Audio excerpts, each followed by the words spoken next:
I used to believe that if you stayed quiet long enough, if you loved hard enough, if you kept showing up no matter how invisible you felt, one day someone would finally see you. I believed patience would be rewarded. I believed family love was automatic. I believed silence meant peace. I was wrong. My name is Maya, and for most of my life I felt like I didn't exist inside my own family. Not because I was alone. Not because I was unwanted by strangers, but because the one person who was supposed to see me the most, my own sister, acted like I was nothing. This wasn't the kind of pain that explodes. It didn't arrive with shouting or slammed doors.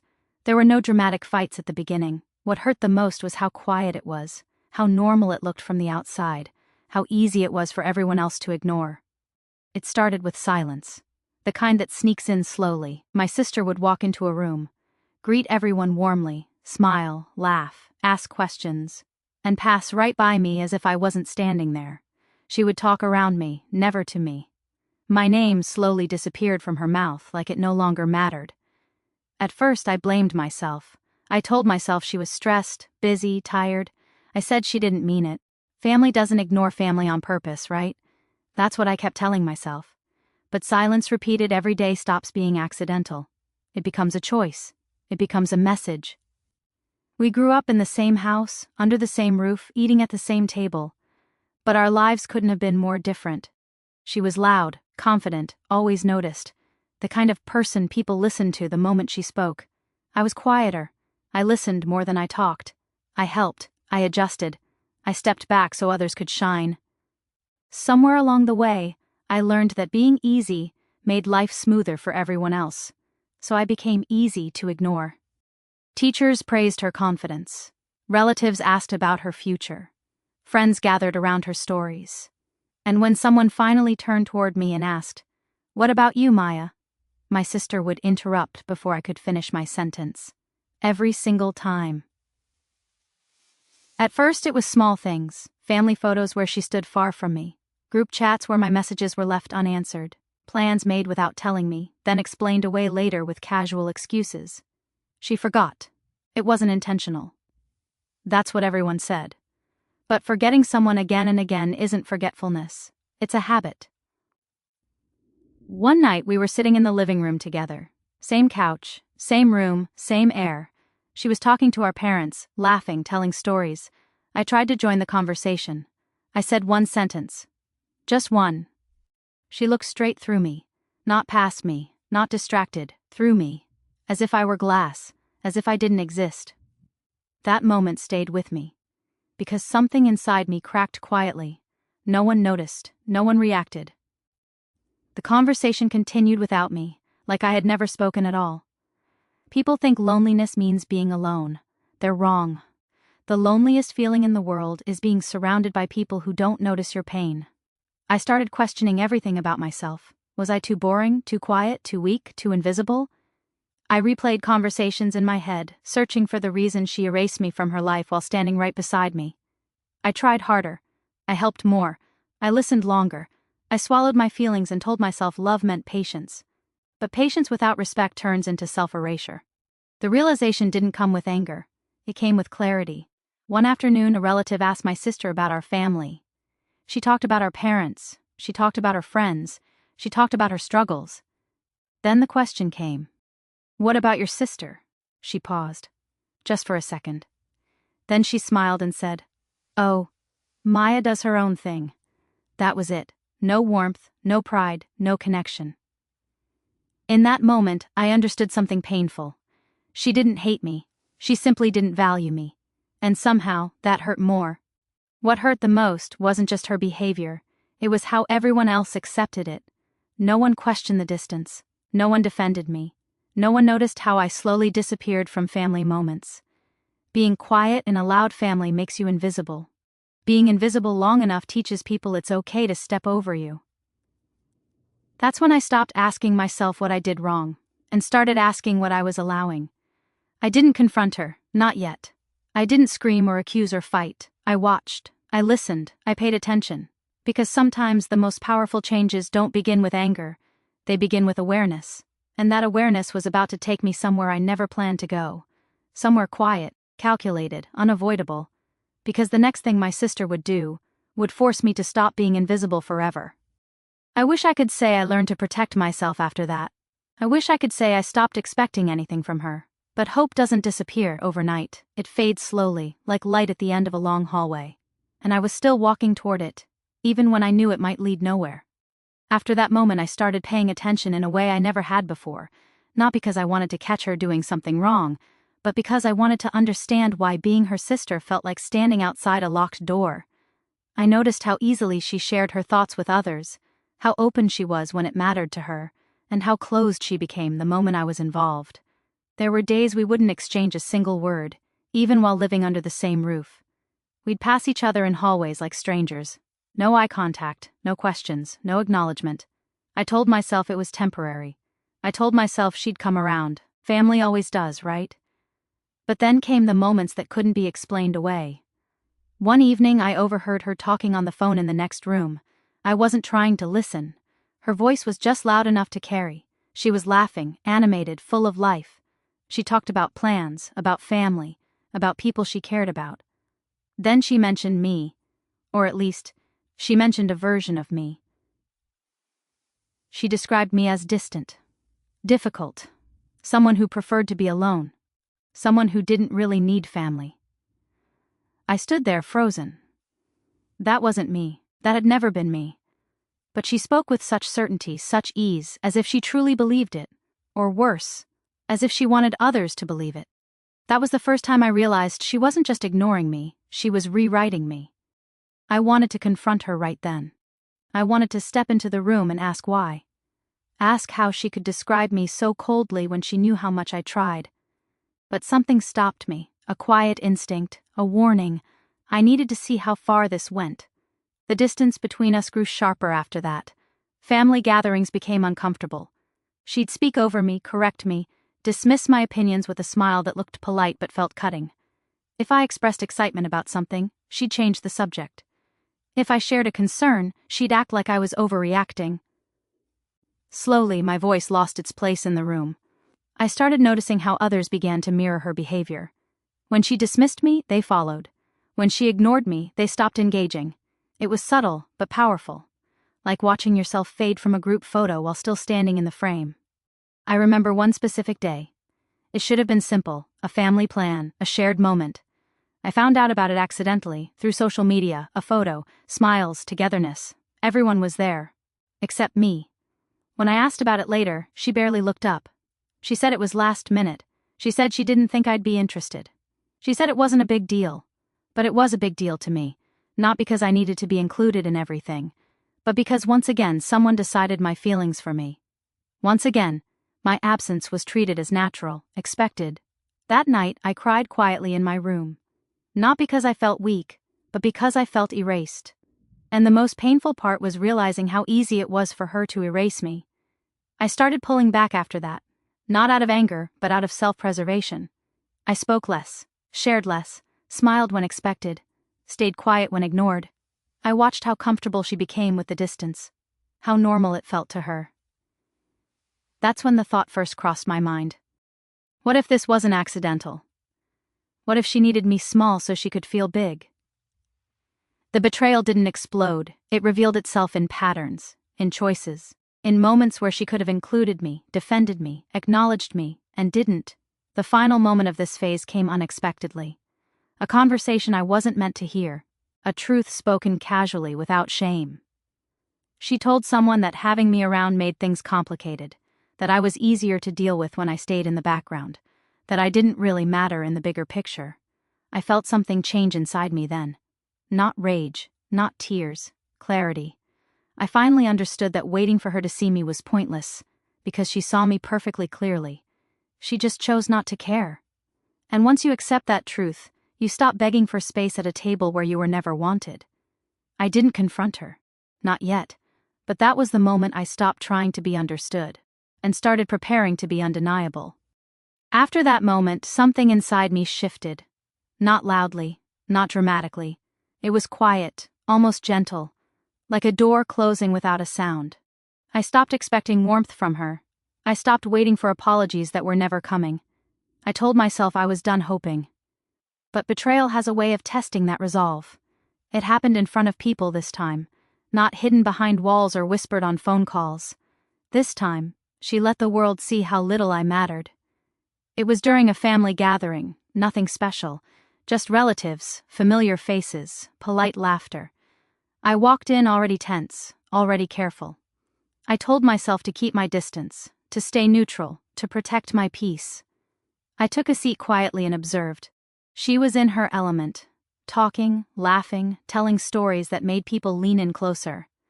I watched how easily she commanded attention, how natural it was for her, and for a moment I felt proud. She was my sister after all, or at least, she used to be. Then the conversation turned towards something personal, a decision I had made recently, something important to me, something I hadn't shared widely because it still felt fragile. I never told her to talk about it, I never gave permission, but she did. She spoke as if she knew everything, as if my choices were obvious, careless, misguided. She laughed lightly while doing it, making it sound harmless, but every word landed heavy on my chest. She framed my decision as a mistake, as something impulsive, something naive. She didn't say my name directly, but everyone knew who she was talking about. I felt eyes shift toward me, curious, judging. I waited for her to stop. She didn't. I waited for someone to change the subject. No one did. I wanted to speak. I wanted to explain. I wanted to defend myself. But my throat tightened. My voice felt trapped. I realized in that moment that she wasn't just ignoring me anymore. She was shaping how others saw me, and that terrified me. When I finally did speak, softly, carefully, she smiled. Not kindly, politely. The kind of smile that tells everyone else everything is fine while letting you know it isn't. She corrected me, in front of everyone, as if my own life needed her approval, as if my words were unreliable without her version added on top. The room stayed quiet for a second too long. Then the conversation moved on, leaving me sitting there with heat rising in my face and my heart pounding my ears. No one asked if I was okay. No one noticed how hard I was trying to breathe. That was the moment something broke completely. Later that night, I replayed everything in my head, every sentence, every look, every laugh that felt sharper than it should have. I realized she hadn't slipped. She hadn't misspoken. She had chosen that moment. That audience. She wanted control. Not over me physically, not openly, but over the story, over how I was seen, over my place in the family, and she had it, because silence had taught everyone that I wouldn't push back. I didn't sleep that night. I lay awake, staring at the ceiling, feeling the weight of years press down on me. All the times I stayed quiet to keep peace. All the moments I minimized myself to avoid tension. All the times I thought being understanding would protect me. It hadn't. It had made me convenient. The next few days were worse. People treated me differently. Subtly, but noticeably. Their tone changed. Their questions felt loaded. I could feel the assumptions in the air, unspoken but present. And my sister acted normal, calm, unbothered, as if nothing had happened. As if she hadn't just shifted the way others viewed me with a few casual sentences. That's when I understood something deeply uncomfortable. She didn't just not care about my feelings. She benefited from my silence. The more I stayed quiet, the easier it was for her to define me. The easier it was for her to stay on top without resistance. I wasn't a sister to her anymore. I was a background character in her story, a contrast, a reminder of what she didn't want to be. And the worst part? She knew I wouldn't fight back. At least, she thought she did. Because while I stayed silent on the outside, something else was happening inside me. Something steady, focused, clear. I wasn't planning confrontation. I wasn't dreaming of arguments. I was learning. I started noticing how she spoke differently depending on who was listening. How she adjusted her tone. How she positioned herself as the reasonable one, the reliable one, the voice of truth. I started seeing the pattern. And once you see it, you can't unsee it. This wasn't just distance anymore. This wasn't just neglect. This was strategy. Quiet, calculated, and careful. And for the first time, I asked myself a dangerous question. What happens when the person you've underestimated the most stops staying silent? Because I wasn't invisible anymore. I was watching, and soon I would be ready. After that night, I became quieter than ever. Not because I was weak, and not because I had nothing left to say. I was conserving my energy. When someone hurts you again and again, you either explode or you learn. I chose to learn. From the outside, it probably looked like I was fading. I stopped joining conversations, I stopped offering opinions. I smiled when spoken to and stayed silent when ignored. People assumed I was fine, that I had accepted my place, that I didn't care. But inside, everything was sharp. I started noticing the emotional cost of years of being overlooked, how tired I felt just existing around her, how anxious family gatherings made me, how my chest tightened every time I entered a room she was already in. I had normalized this discomfort for so long that I didn't realize how heavy it had become. There were nights I sat alone, replaying moments that shouldn't have hurt but did. Moments that looked harmless to everyone else but left me feeling smaller. A joke at my expense. A comment that dismissed my effort. A look that told me to stay quiet. I realized something painful during those nights. I had been surviving, not living, and survival inside your own family slowly breaks you down. I began pulling back emotionally, even from people I loved. Not because they had hurt me, but because I didn't trust myself to be open anymore. Vulnerability felt dangerous. Every time I shared something real, it seemed to be used against me, or ignored completely. My sister noticed the distance, but not in the way I hoped. She didn't ask if I was okay. She didn't try to reconnect. She became more comfortable, more relaxed, as if my withdrawal made her life easier. That realization stung deeply. It told me that my presence had never been a comfort to her. It had been an inconvenience. The betrayal wasn't loud. It didn't announce itself. It revealed itself through relief. Through the way she didn't miss me. I remember sitting at the table one evening, listening to her talk about how peaceful things felt lately. How calm the house had become. She said it casually, without thinking. But I knew exactly what she meant. She meant me. I excused myself quietly and went to my room. I closed the door and sat on the floor, my back against it, trying to breathe through the tightness in my chest. That was the moment the sadness finally reached its peak. Not anger, not hatred, grief. Grief for the relationship I thought we had. Grief for the sister I kept hoping she'd become. Grief for the version of myself that believed patience would fix everything. I cried harder that night than I ever had before. Not because I wanted her love, but because I finally accepted I was never going to have it, and acceptance hurts. But something else came with it. Freedom. When you stop hoping someone will change, you stop shaping yourself to please them. You stop shrinking. You stop apologizing for existing. I started asking myself questions I had avoided for years. What do I want? Who am I when I'm not trying to be invisible? What would happen if I stopped protecting her image at the cost of my own truth? Those questions didn't bring immediate answers, but they planted seeds. I began writing things down. Not messages, not confrontations, observations, patterns, dates, words, moments that made my stomach drop or my heart race. Not because I planned to use them, just because I needed to see the truth laid out clearly. And the truth was undeniable. Every time I tried to step forward, she subtly pushed me back. Every time I stayed silent, she stepped ahead. This wasn't coincidence, this was balance. And I was the weight she kept on the ground so she could rise. That's when my mindset changed. I wasn't angry anymore. I was alert. I wasn't planning revenge. Not yet. I wasn't plotting drama. I wasn't imagining arguments. I was preparing for something else. Boundaries. And boundaries, when set after years of silence, feel like betrayal to the people who benefited from your compliance. I didn't know exactly how it would happen, I didn't know when. But I knew one thing with absolute certainty.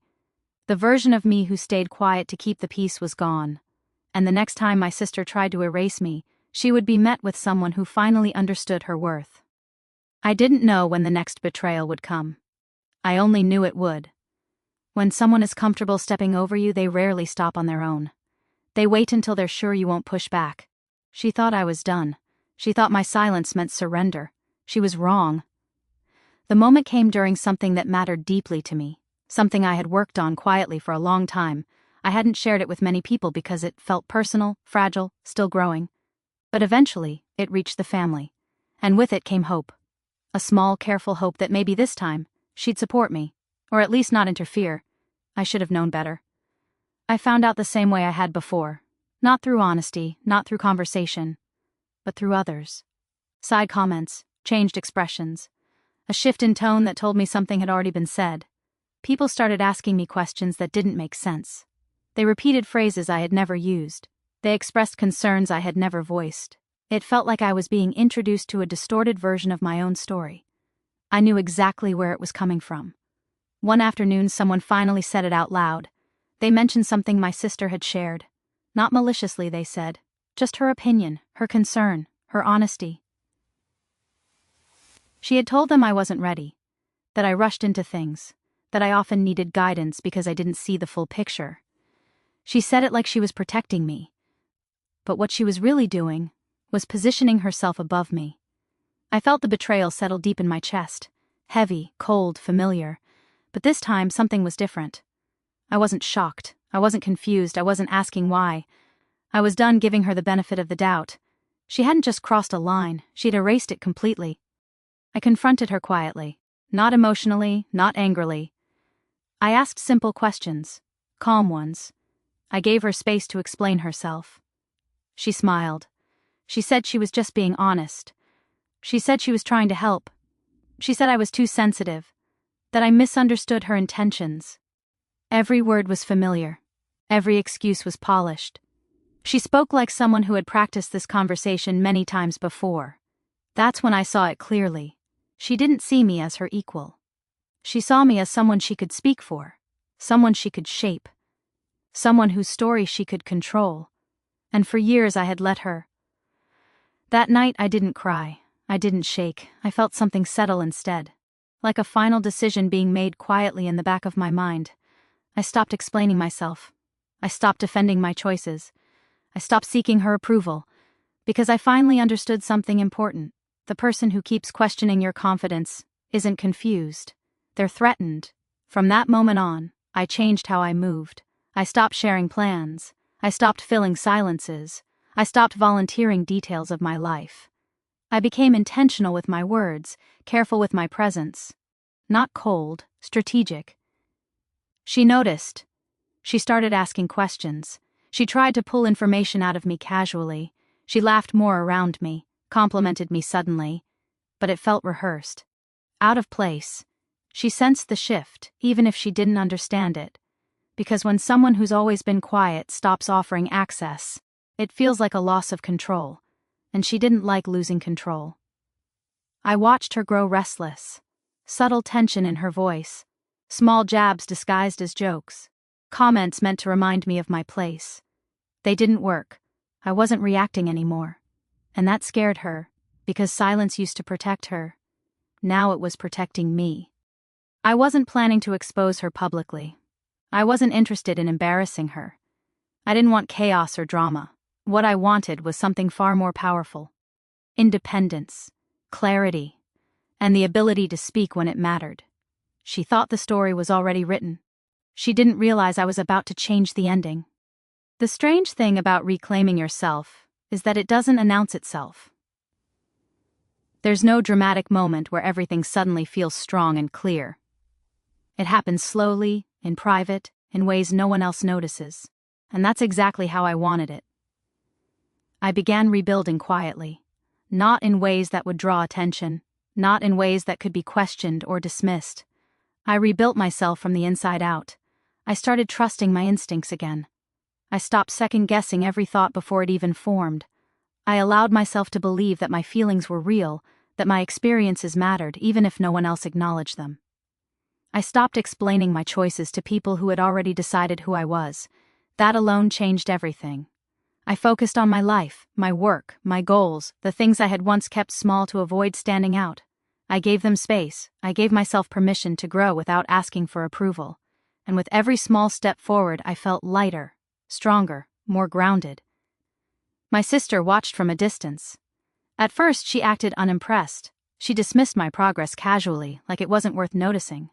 But then I saw it.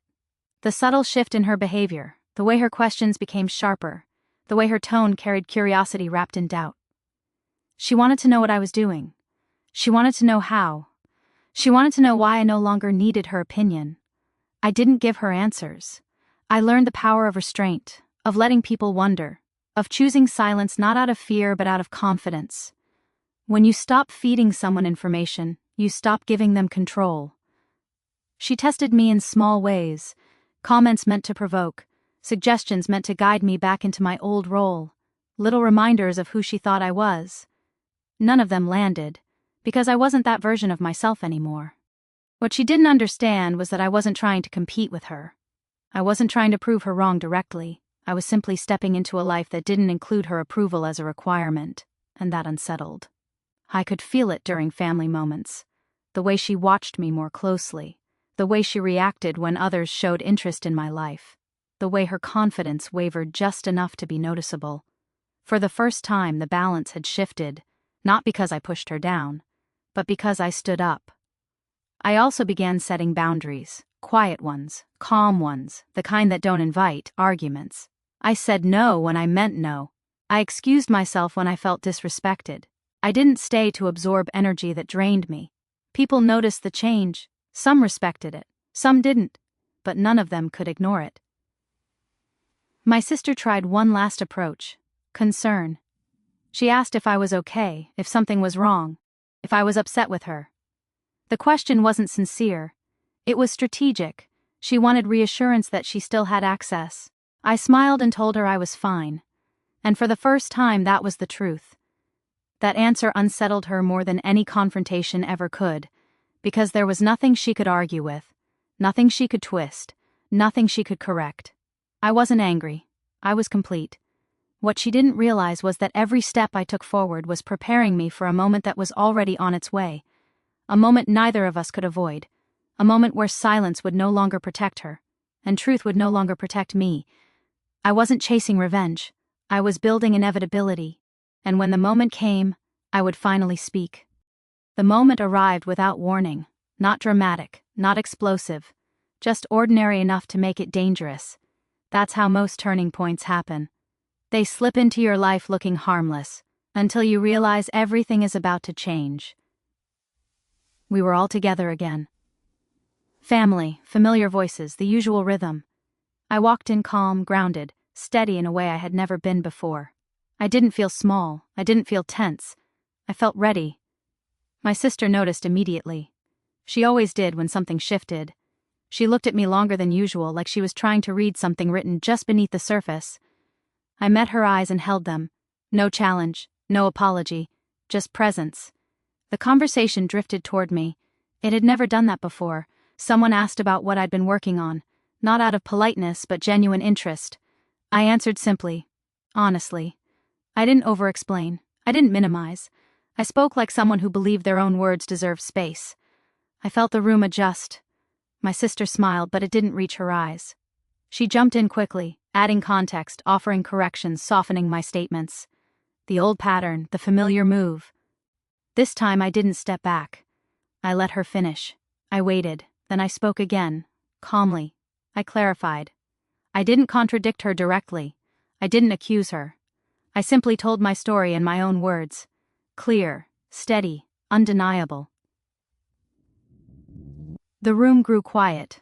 Not uncomfortable, attentive. I felt something I'd never felt before in her presence. Balance. The power wasn't tilted anymore, it was level, and she felt it. She tried again, a small laugh, a casual remark meant to regain control. I didn't react emotionally. I didn't rush to respond. I took a breath and said one sentence that didn't attack her, one sentence that didn't defend me, one sentence that told the truth. And that was enough. I saw it on her face, not anger, not embarrassment, shock. Because for the first time I wasn't silent. And for the first time, my silence had taught me how to speak without fear. No one interrupted me, no one corrected me, no one redirected the conversation. They listened. And in that listening, something irreversible happened. The version of me she had been controlling no longer existed. She grew quiet after that, observant, careful. She laughed less, she spoke more cautiously. I could see her recalibrating in real time, trying to understand how the ground beneath her had shifted without warning. I didn't push. I didn't expose her past behavior. I didn't bring up old wounds. I didn't need to. The truth has a way of standing on its own when it's finally allowed to breathe. Later that evening, she pulled me aside. Her voice was softer than usual, controlled. She asked when I had changed, what happened, why I was suddenly so confident. I looked at her and realized something unexpected. I didn't feel angry. I didn't feel triumphant. I felt free. I told her I hadn't changed suddenly. I told her I had been growing quietly for a long time. I told her I learned to trust myself. She nodded slowly, like she was processing a loss she didn't know how to name because she hadn't lost me. She had lost control. And that was the moment she finally understood something she had never considered before. I was never weak. I was patient. And patience, once exhausted, turns into something unstoppable. The days after that moment felt different. Not louder, not dramatic. Just honest. Something invisible had finally been exposed, and everyone could feel it, even if no one spoke about it directly. My sister became quieter around me, careful in a way she had never been before. She measured her words. She paused before speaking. The confidence she once carried so effortlessly now had edges, like it could slip if she wasn't paying attention. And I noticed something else, so did everyone else. People started asking me questions. Real ones. They asked for my opinion. They listened when I spoke. They didn't look to her for confirmation anymore. They looked at me. I didn't rush this shift. I let it happen naturally. I didn't take more space than I needed. I didn't perform confidence. I simply stayed grounded, present, clear. That presence did more than any argument ever could. There was one moment in particular that sealed everything, a gathering, a conversation that used to belong entirely to her. I was sitting across from her, calm, steady, unbothered. The topic came up again, something about choices, direction, responsibility. She opened her mouth to speak, then stopped. She looked at me, and waited. That pause said everything. For the first time, she didn't speak for me. She didn't reframe my story. She didn't step in. She let me speak. And when I did, I didn't rush. I didn't defend. I didn't explain myself into exhaustion. I spoke like someone who knew exactly who they were and didn't need permission to say it. The room stayed quiet again, but this time it felt right. She didn't follow up. She didn't correct me. She didn't smile through discomfort. She stayed silent, completely. I could see it in her expression, the realization, the recognition, the understanding that something fundamental had changed and couldn't be undone. She had underestimated how much damage silence could do, and how much strength it could build. Later, when we were alone, she tried to speak. The words didn't come easily. She started, stopped, looked away. She said my name, just once, softly. It felt strange hearing it after so long. She said she didn't realize how things had felt from my side. She said she thought she was helping. She said she didn't mean to make me feel small. I listened. I didn't interrupt her. I didn't rush to forgive. I simply listened. When she finished, there was a long pause, the kind that carries weight, the kind that decides the future of a relationship. I told her the truth. I told her that impact matters more than intention. I told her that silence hurts just as much as words. I told her that being erased over time breaks something inside you. She had no response, no defense, no explanation. She nodded slowly, eyes down, finally understanding that this wasn't a moment she could talk her way out of. That was the moment she was left speechless. Not because I attacked her, but because I finally spoke. And in that silence, something shifted permanently. I wasn't invisible anymore. After that conversation, nothing went back to the way it was. And strangely, that was a relief. There was no pretending anymore. No guessing. No walking on emotional landmines, hoping not to set something off. The truth had settled into the space between us, heavy but honest. The family dynamic shifted quietly. People didn't announce it, they didn't apologize for the past. But they adjusted, they listened more. They checked in. They gave me space to exist without being filtered through someone else's opinion. And my sister, she changed too. Not completely, not overnight, but enough to notice. She spoke less for me and more to me. She asked questions instead of assuming answers. Sometimes she caught herself mid-sentence, like she was unlearning an old habit. Other times, she stayed distant, unsure of where she stood with me now. I didn't rush her. Healing doesn't respond well to pressure. There were moments of awkward silence, moments where neither of us knew what to say, moments where the past hovered between us, unspoken but present. I let those moments breathe. I didn't try to smooth them over. I didn't pretend they didn't exist. For the first time, I allowed discomfort to exist without rushing to fix it. That was new for me. I also noticed something else. I wasn't as tired anymore. I didn't feel that constant weight in my chest. I slept better. I laughed more easily. Not because everything was perfect, but because I wasn't carrying something that wasn't mine to carry anymore. I had stopped protecting her image, and in doing so, I had protected myself. She tried once to return things to how they were. A joke, a casual comment, a familiar dynamic slipping back into place. I didn't react harshly. I simply didn't engage the way I used to. I stayed neutral, calm, grounded. The pattern didn't continue. That's when I knew it was over. Not the relationship, but the imbalance. I had learned something powerful through all of this. Real strength doesn't always shout.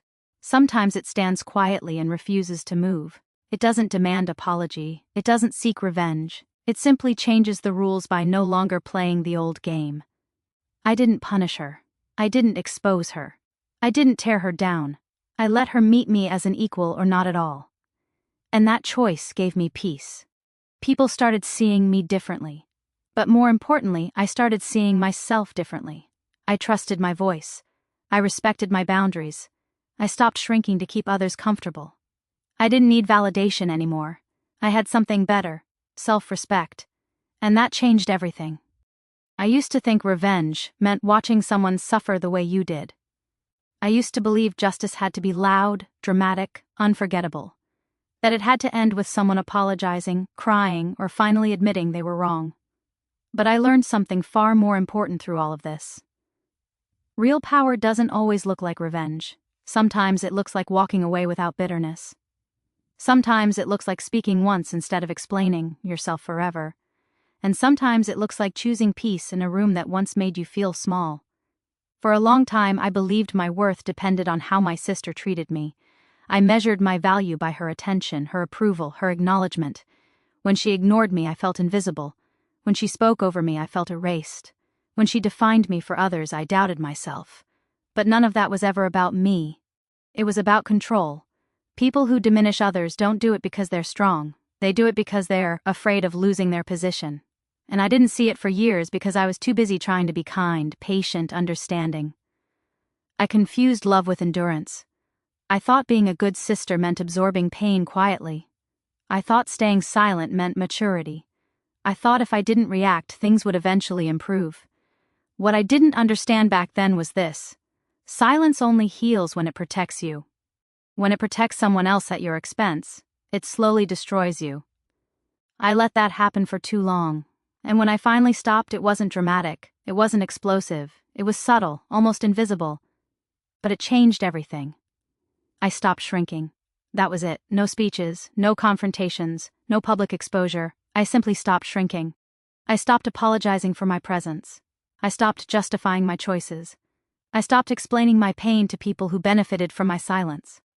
And the world adjusted. Not because I demanded it to, but because I finally took up the space that was always mine. What surprised me most wasn't how my sister reacted. It was how much lighter I felt. How much energy I had when I wasn't constantly editing myself. How peaceful it felt to sit in a room without rehearsing what I might say, or worrying how it would be received. I realized that for years, I had been living defensively, guarding myself but also imprisoning myself. And once I stepped out of that role, life felt different. I wasn't angry anymore. Anger had kept me tied to the past. Awareness freed me from it. My sister and I aren't close the way I once imagined we would be, and that used to hurt. But now, I understand something important. Not every relationship is meant to be deep. Some are meant to teach you boundaries. Some are meant to show you who you are when you finally stop trying. I no longer chase closeness where there is no respect. And that alone changed my future. If you're listening to this and you feel invisible in your own family, if you feel overlooked, spoken over, dismissed, or erased, I want you to hear this clearly. You are not too sensitive. You are not imagining things, and you are not weak for feeling hurt. Being ignored hurts because humans are wired for connection. When someone repeatedly denies you that connection, especially someone close to you, it leaves scars. Quiet ones, invisible ones, but real ones. And you don't heal those scars by becoming smaller. You heal them by becoming whole. You don't need to scream to be heard. You don't need revenge to be powerful. You don't need permission to take up space. Sometimes the strongest thing you can do is stop explaining yourself to people who never tried to understand you in the first place. That doesn't mean cutting everyone off. It doesn't mean becoming cold or distant. It means choosing yourself without guilt. I didn't win by defeating my sister. I won by no longer needing her approval. And that victory changed everything. Today, I speak when I need to. I stay quiet when I choose to. Not because I'm afraid, but because I'm grounded. I trust my voice now. I trust my instincts. I trust myself. And if my sister ever truly wants a real relationship with me, it will be built on respect, not silence. On honesty, not control. On equality, not hierarchy. Until then, I am at peace. Because the most powerful moment of my life wasn't when she was left speechless.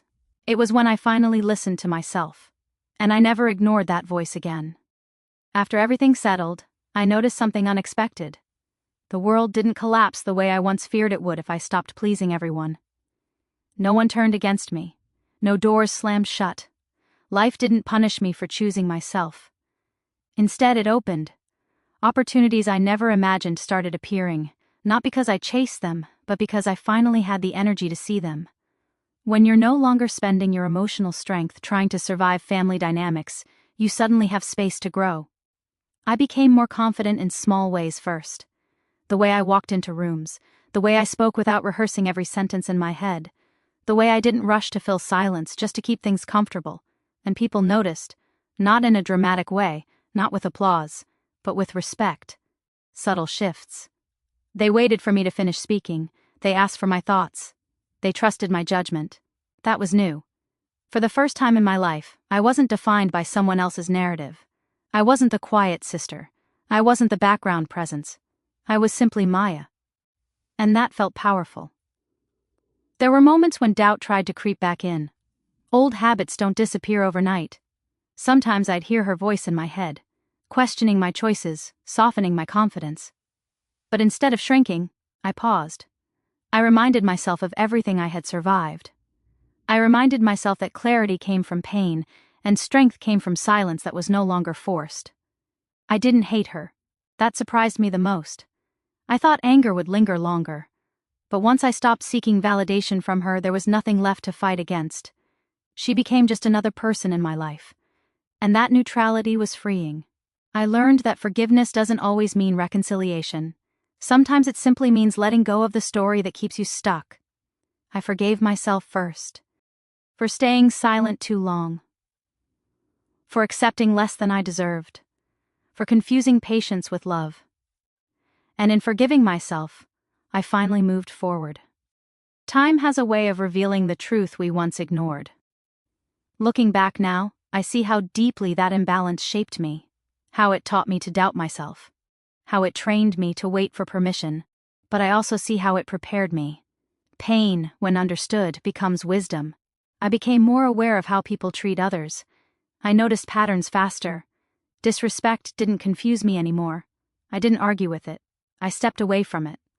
I chose relationships where my voice mattered. That included friendships, work, and even love. I stopped chasing connection that came with conditions. And something remarkable happened. The right people stayed, the wrong ones faded quietly. I no longer feared being alone. I feared losing myself again. That fear kept me grounded. Sometimes people ask me how I stayed so calm through everything. How I didn't explode. How I didn't expose her publicly. How I didn't win in a more obvious way. They don't understand that peace was the win. I didn't want to hurt her. I wanted to heal myself. And that choice reshaped my future. If someone had told the old version of me that silence could become strength, I wouldn't have believed them. Back then, silence felt like weakness. Now I know better. Silence becomes strength when it's chosen, not forced. And when you finally speak after choosing silence, your words carry weight. If this story reaches someone who feels unseen, I hope you understand this isn't just about sisters or families or betrayal.